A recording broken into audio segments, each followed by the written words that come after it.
சாந்தி. 19/8/2024 காலை முரளி. ஓம் சாந்தி. பாப் தாதா, மதுவனம். சாராம்சம்: இனிய குழந்தைகளே, ஞானத்தை தொடர்ந்தும் கிரகிக்கும் போது நீங்கள் இறுதியில் தந்தைக்கு சமமானவர்களாகி தந்தையின் பலம் முழுவதையும் ஜீரணித்துக் கொள்வீர்கள். கேள்வி: எந்த ஜோடி சொற்களின் விழிப்புணர்வை கொண்டிருப்பதனால் நீங்கள் சுயதர்சன சக்கரதாரிகள் ஆகுகின்றீர்கள்?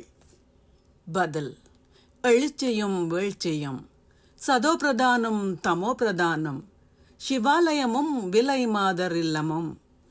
இந்த ஜோடி சொற்களின் விழிப்புணர்வு உங்களுக்கு இருந்தால் நீங்கள் சுயதர்சன சக்கரதாரிகள் ஆகுவீர்கள். குழந்தைகளாகிய நீங்கள் இப்போது மிகச் சரியான ஞானத்தை பெற்றுள்ளீர்கள். பக்தி மார்க்கத்தில் ஞானம் இருப்பதில்லை.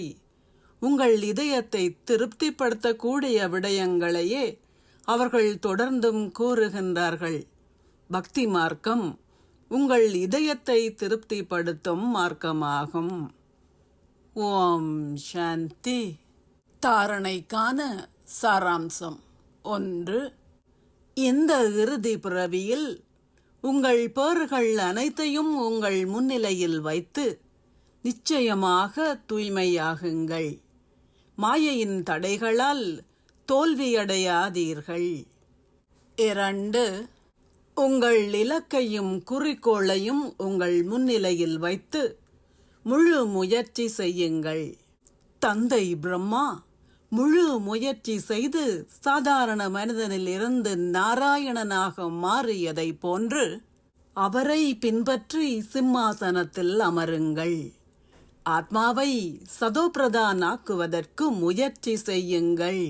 ஆசீர்வாதம்: நீங்கள் சகல உரிமைகளையும் கொண்டுள்ள ஒரு கதாநாயக நடிகராகி விளையாட்டுக்களை விளையாடுவதைப் போல் சகல பிரச்சனைகளையும் வெற்றி கொள்வீர்களாக.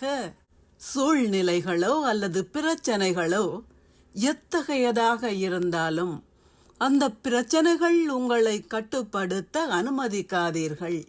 ஆனால் சகல உரிமைகளையும் கொண்டிருந்து நீங்கள் விளையாட்டுக்களை விளையாடுவதைப் போல் அந்த பிரச்சனைகளை வெற்றி கொள்ளுங்கள்.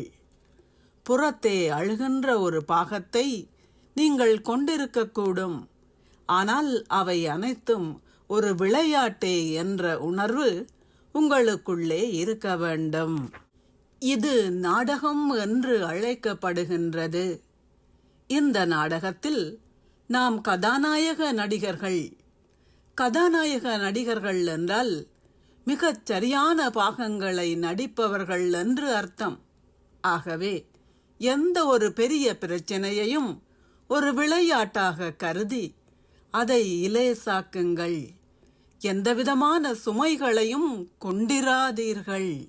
ஸ்லோகம்: சதா இந்த ஞானத்தை கடையுங்கள்.